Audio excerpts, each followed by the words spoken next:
Bismillahirrahmanirrahim. Assalamualaikum warahmatullahi wabarakatuh. Selamat datang kembali di channel ini, channel yang akan membahas tentang hal-hal yang berhubungan dengan kuliah kesehatan, metodologi penelitian, komunikasi organisasi, dan request codes.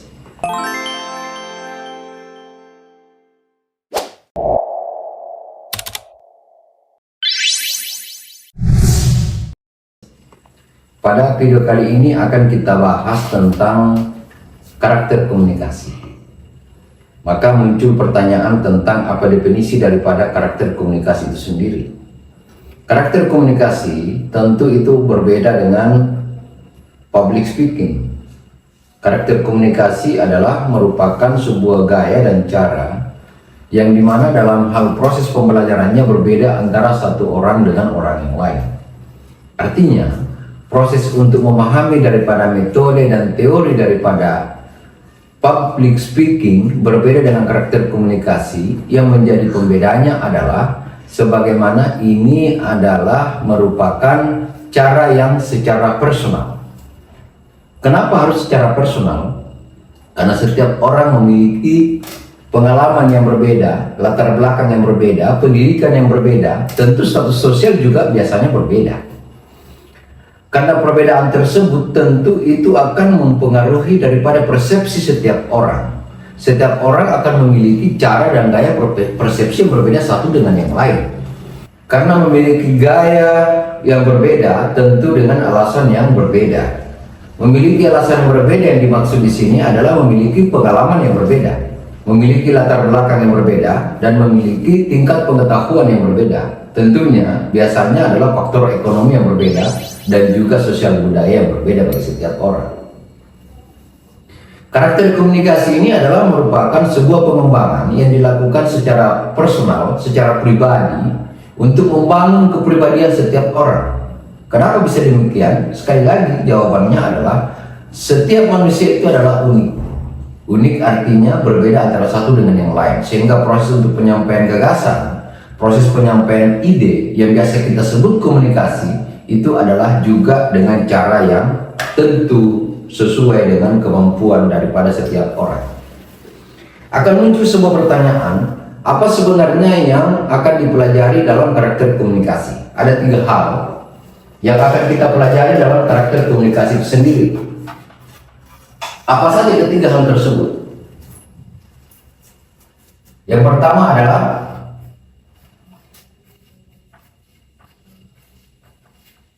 adaptasi.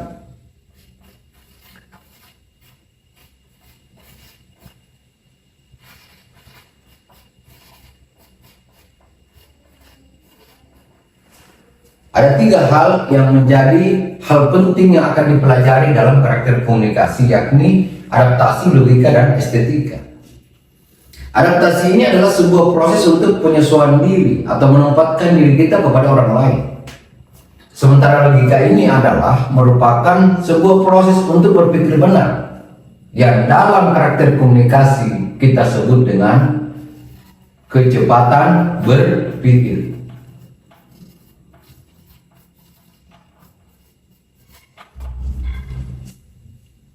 Setiap orang memiliki potensi yang sama untuk memiliki pengetahuan dan ilmu, tergantung bagaimana kecepatan analisanya dengan pengetahuan-pengetahuan yang dimiliki tersebut. Logika inilah yang dipelajari sehingga orang kuliah. Karena alasan logika inilah yang dipelajari sehingga orang menuntut ilmu secara formal. Mulai dari bangku SD, mulai dari TK, SD, SMP, SMA, sampai kepada perguruan tinggi. Kenapa? Karena untuk mengetahui tentang kemampuan logika yang biasa diuji dengan penelitian. Yang ketika S1 disebut dengan skripsi, ketika dia S2 disebut dengan tesis, ketika dia S3 disebut dengan disertasi.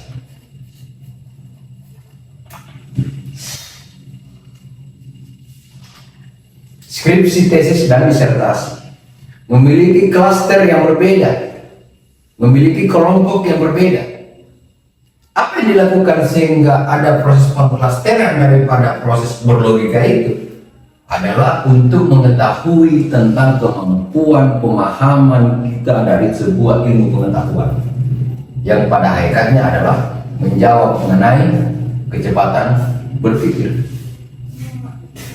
Kecepatan berpikir inilah yang kemudian bisa dipelajari. Kecepatan berpikir inilah yang bisa kita olah. Nanti kita akan bahas pada materi berikutnya tentang bagaimana kecepatan berpikir itu dibentuk. Lalu yang berikutnya adalah estetika. Ketika kita berbicara estetika, maka kita akan berbicara tentang materi yang selama ini telah dipelajari di saat kita masuk pada bangku SMP, yang biasa kita kenal dengan kata retorika.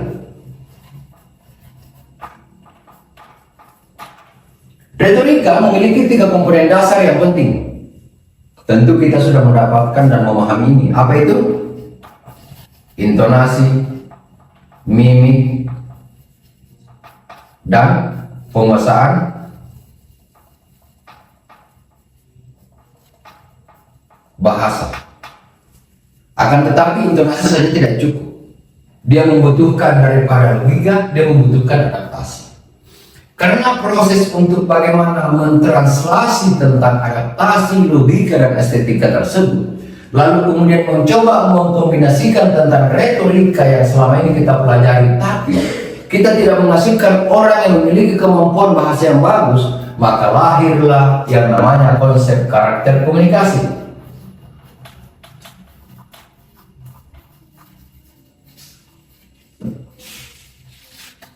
Karakter komunikasi bagi seorang instruktur yang ada di dalamnya itu adalah harus mampu memahami tentang kemampuan seseorang dalam hal proses untuk mengetahui daripada apa yang akan dibicarakan. Atau dalam artian tidak hanya sekedar untuk berakting di depan kamera, apalagi sekedar untuk mencoba untuk menjelaskan sesuatu yang tidak pada hakikatnya pada substansinya. Oleh karena itu, karakter komunikasi adalah merupakan ciri khas setiap orang yang memiliki perbedaan antara satu dengan yang lain. Lahirlah karakter komunikasi. Karakter komunikasi juga punya metode yang memiliki kemampuan yang berbeda dengan yang lain.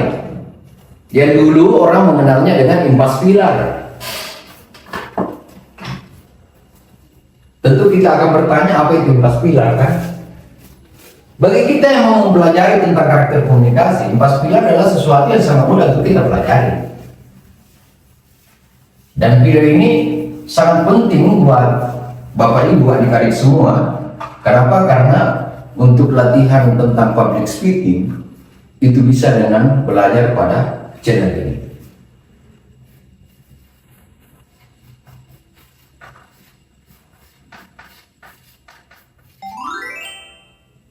Materi ini adalah merupakan bagian dari disertasi yang saya susun tentang karakter komunikasi itu sendiri. Impas pilar yang pertama adalah intonasi, yang kedua mimik, yang ketiga penguasaan bahasa,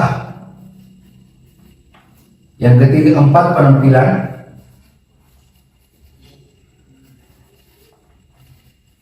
yang kelima adalah etika, dan yang keenam adalah cakrawala berpikir.